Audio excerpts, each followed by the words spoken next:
Judges chapter 21.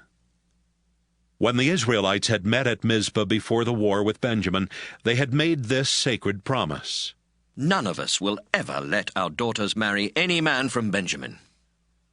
After the war with Benjamin, the Israelites went to the place of worship at Bethel and sat there until sunset. They cried loudly and bitterly and prayed, "Our Lord, you are the God of Israel. Why did you let this happen? Now one of our tribes is almost gone." Early the next morning, the Israelites built an altar and offered sacrifices to please the Lord and to ask his blessing. Then they asked each other, "Did any of the tribes of Israel fail to come to the place of worship? We made a sacred promise that anyone who didn't come to the meeting at Mizpah would be put to death." The Israelites were sad about what had happened to the Benjamin tribe. And they said, "One of our tribes was almost wiped out. Only a few men of Benjamin weren't killed in the war. We need to get wives for them, so that the tribe won't completely disappear. But how can we do that after promising in the Lord's name that we wouldn't let them marry any of our daughters?"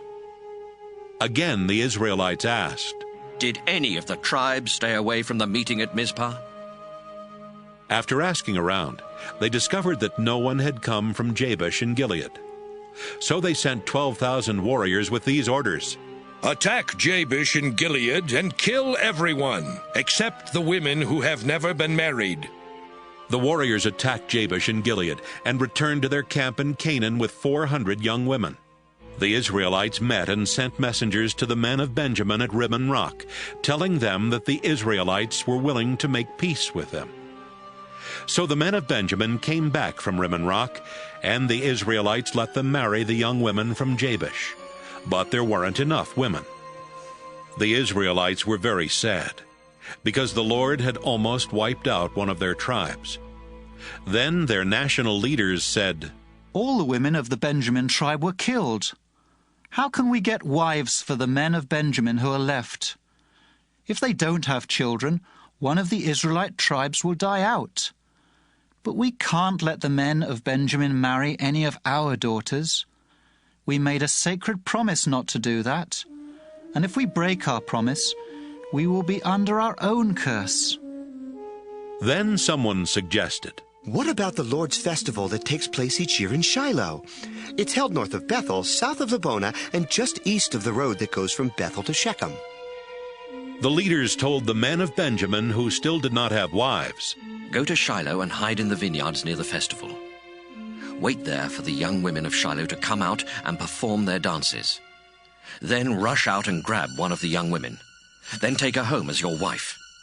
If the fathers or brothers of these women complain about this, we'll say, be kind enough to let those men keep your daughter. After all, we couldn't get enough wives for all the men of Benjamin in the battle of Jabesh. And because you didn't give them permission to marry your daughters, you won't be under the curse we earlier agreed on." The men of Benjamin went to Shiloh and hid in the vineyards. The young women soon started dancing, and each man grabbed one of them and carried her off. Then the men of Benjamin went back to their own land and rebuilt their towns and started living in them again. Afterwards, the rest of the Israelites returned to their homes and families. In those days, Israel wasn't ruled by a king, and everyone did what they thought was right.